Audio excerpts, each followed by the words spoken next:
Today, we're going to talk about how you can reset your finances and start gaining momentum with your goals.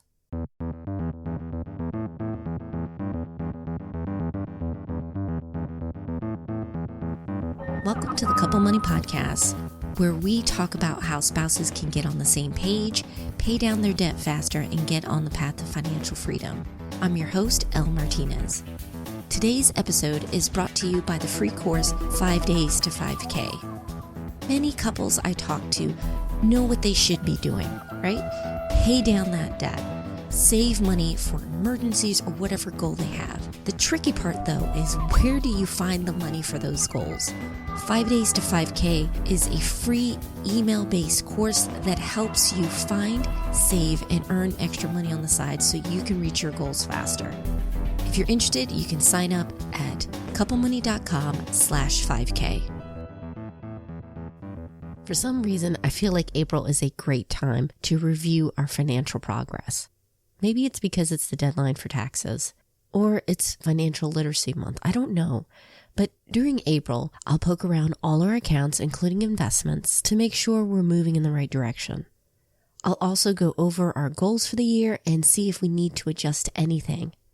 Now, if you signed up for the community newsletter, you got to look into a few of our goals for this year.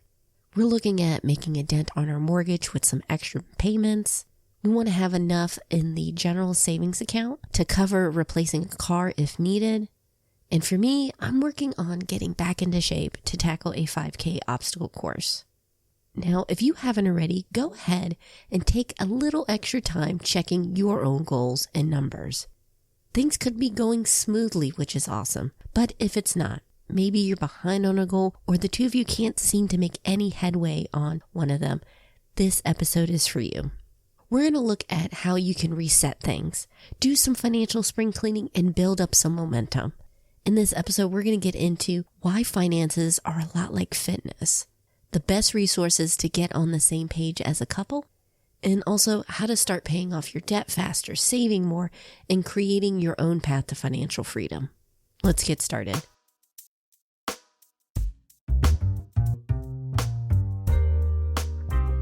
Finances and fitness.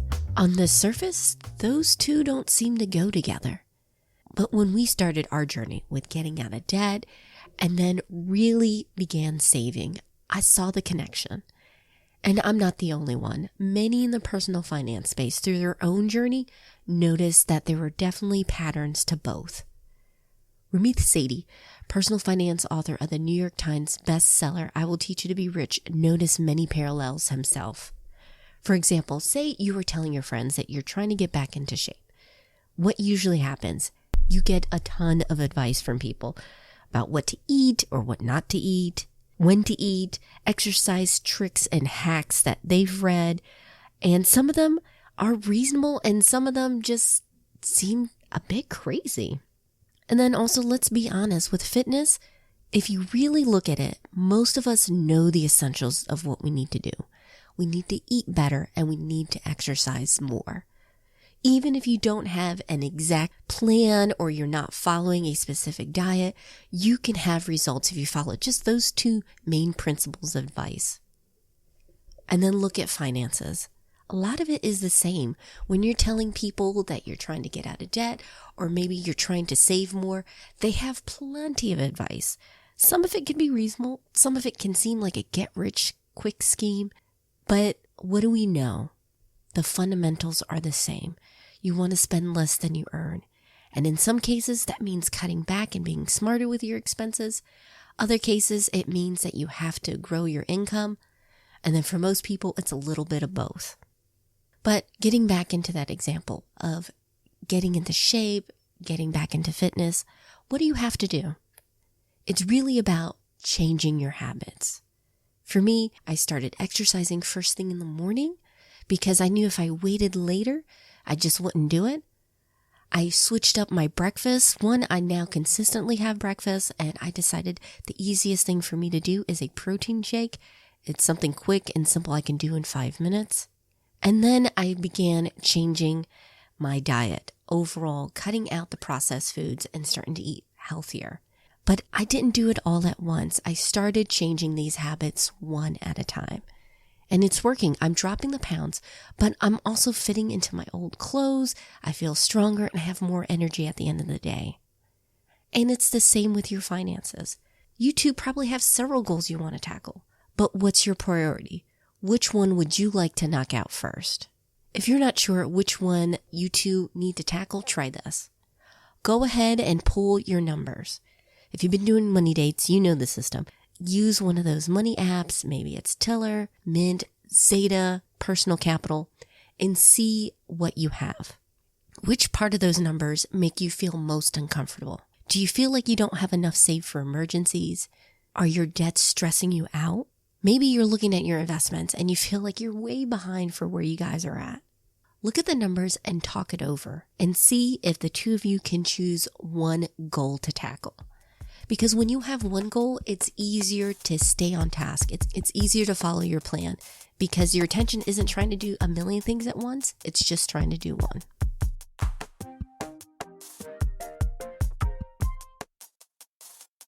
All right, so it's time to do a little spring cleaning with your finances. And I know we have several different goals that you guys could do, but I'm going to break it down into 3 main categories: paying down debts, saving more, and investing towards your future.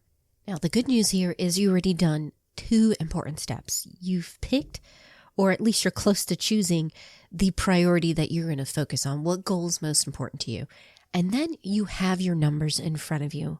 And this is crucial because if you don't know where you want to go, or you have no idea where you are now financially, it's hard to create a path moving forward or to get over the roadblock that you have. So with these, I'm just going to knock them out one by one, some common problems that couples have when they are trying to reach these goals, and see if we can get you unstuck.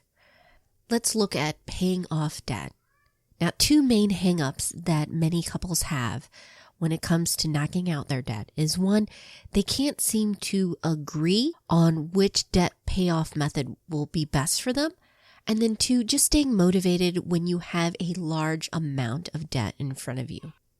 There are different ways that you can tackle your debt and pay it off, but it boils down to basically 2 main methods. Are you going to pay off your debts one by one based on the interest rates, which is known as the debt avalanche approach, or are you going to pay off your debts by the balance, which is known as the debt snowball? While you can find really strong opinions for either one, it really boils down to what motivates the 2 of you to knock this out. For many people, when they see the interest rates, especially with credit cards, compared to a student loan, they want to attack the credit cards first because the interest rates are much higher. You're talking about around 20% or even more depending on what card you have, and that makes a lot of sense.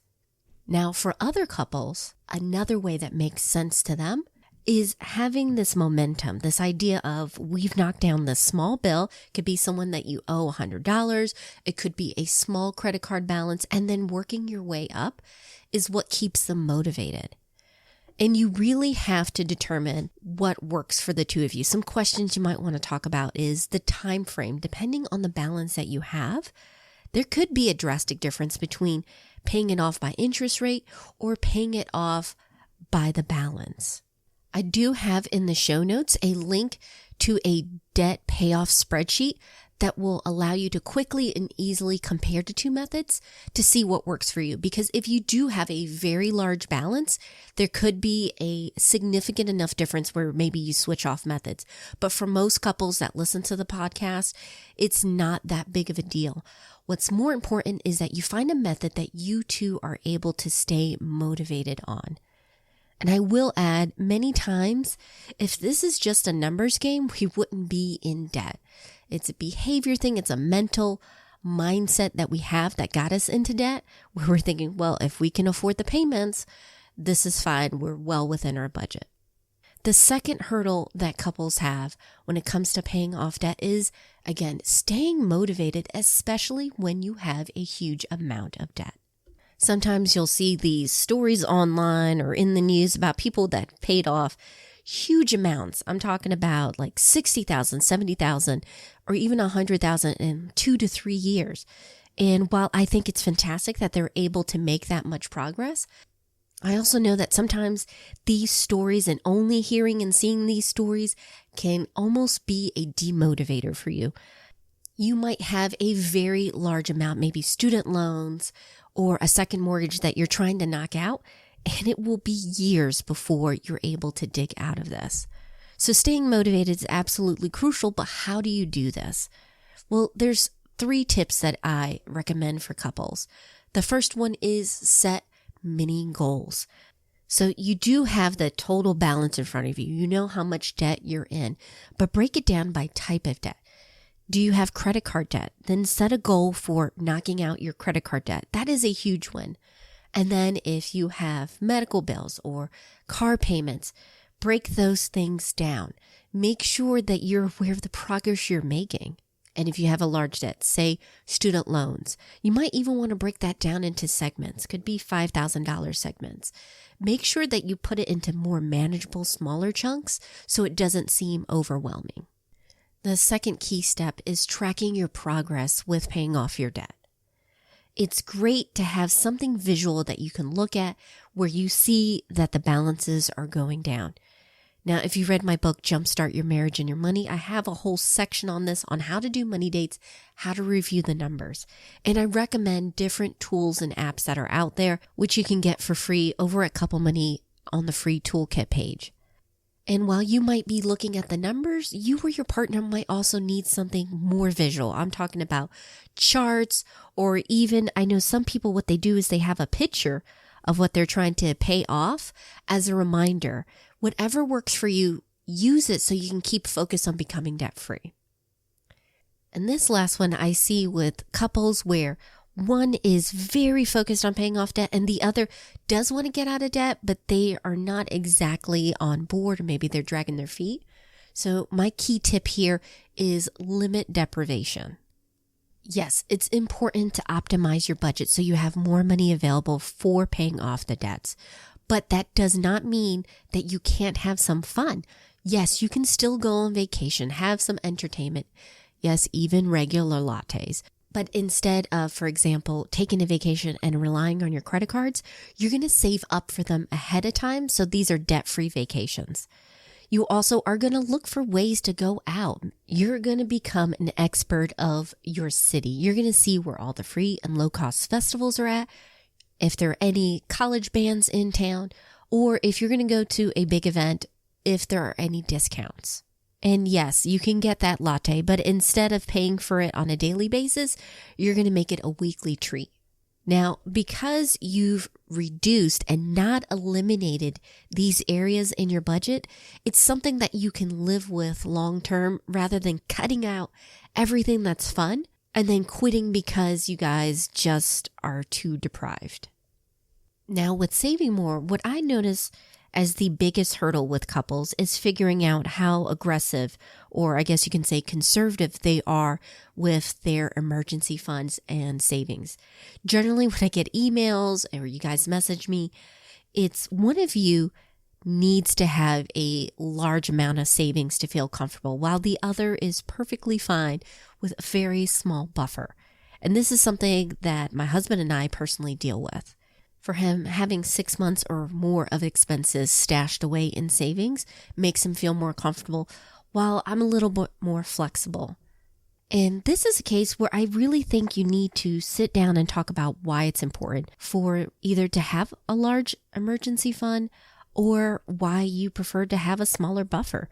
I think what you'll discover is that you both have very valid reasons, and it's a lot easier to come up with a compromise. For us, we do have a higher balance with our savings because I think he sleeps easier at night knowing that there's that safety net. You two could be sitting down and having a similar conversation, but come up with a different conclusion, and that's fine. The important part of this is for you to understand where your spouse is coming from with these feelings of either feeling comfortable or uncomfortable with certain parts of your finances. Once you have that in mind and once you understand why they feel that way, it's much easier to come up with a solution that works for both of you. And finally, with investing, the biggest hurdle that I see with couples is that you have completely different approaches when it comes to investing for your future. One of you may prefer to keep it relatively straightforward, your 401k, maybe your IRA. The other one wants to try different things, investing in real estate or starting a business. This doesn't mean that you're incompatible, but my advice is to sit down. Again, having these conversations is absolutely crucial, but look at your investments together as a big picture. Where do you guys want to go? How aggressive are you going to go with investing? And work out a plan where between the two of you, you can reach your mutual goals. Now, we can go really deep with investing, and I have some great episodes with certified financial planners and other financial experts, which I'll include in the show notes. The main part of this is for you to create an investment strategy that hits your mutual goals and that also reflects your personal risk tolerance. Before we wrap things up, here are some key takeaways I got while preparing for this episode. The first one is focus in on one goal at a time. You probably have a long to-do list, but if you want to see real results before the end of this year, go ahead and prioritize your goals. Focus in on one at a time until you knock it out. If the two of you are deep in debt and have no financial cushion, first get some emergency fund started. Then you can work on paying down your debts, however you want to do that, and then work on your other goals. But hone in on doing it one at a time. You'll make progress faster. And if you have a spouse that is kind of dragging their feet or they're not too motivated, focusing in on one goal can be encouraging because when they see that you guys are making some progress, you have something substantial to show for the effort, they are more likely to keep at it. The second is you don't have to be an expert before you start. You don't have to read all the books or listen to all the podcasts or check out all the sites to know exactly what you need to do. Just like we talked about before, the basics of financial wellness fits in with fitness and health.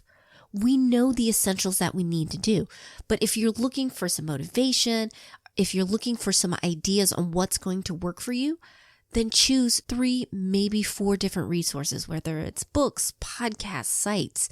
Get enough to start you off. Come up with a very basic plan and then move forward. Don't let perfection be the enemy of good. Making some progress, however imperfect, is going to motivate you to keep going. So don't feel like you have to be an expert with investing to get started with your finances. Start with the foundation and then build up from there. And finally, test out the different methods and keep the ones that work for you. If you read books, sites, or listen to podcasts, you're going to hear that there are some essential principles that we follow to get out of debt, to save for our goals, to start investing for our future. But the exact path that we take is different for every situation. For couples, there's different dynamics even within the relationship that's going to change how you approach finances. Some of you may find that your money dates look different than ours. You might also find that you prefer the debt avalanche to pay off your debts versus the snowball method.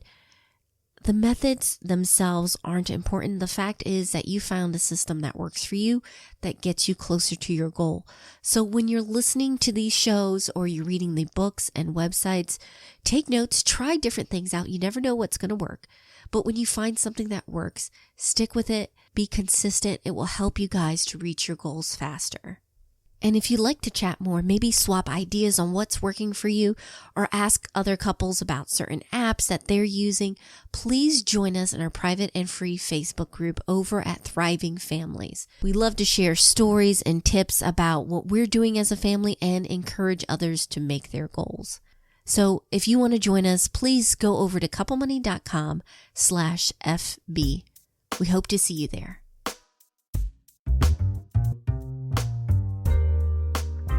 Thank you so much for listening. As always, I'm going to have the resources we mentioned and other handy tools over in the show notes to help you save more of your money so you can spend it on what matters most to you. And to celebrate the end of season 8, we're doing some giveaways. Yep, several. I want to give you a leg up when it comes to your marriage and money. So I'm giving away a few of those books we mentioned along with an Amazon gift card. So if you want to sign up, just head over to couplemoney.com/finlit. That's couplemoney.com/FINLIT. I'll be giving away prizes through our season break, along with some extras. So please make sure you're a part of the community. I'm really excited about what we've done with this season, but next season we have some big episodes planned. So I want to get you guys ready. And if you have a topic that you want me to cover, please reach out to me. Join us at the Thriving Families group. You can email me if you're a newsletter subscriber. I'd love to hear your questions and ideas. Our theme song was written and performed by Gentle Regime. Additional music by Lee Rosevere. Finally, and most importantly, thank you for your support, your emails, reviews, just sharing your favorite episodes. They mean so much to me. I really appreciate it. I hope you have a wonderful week. Take care.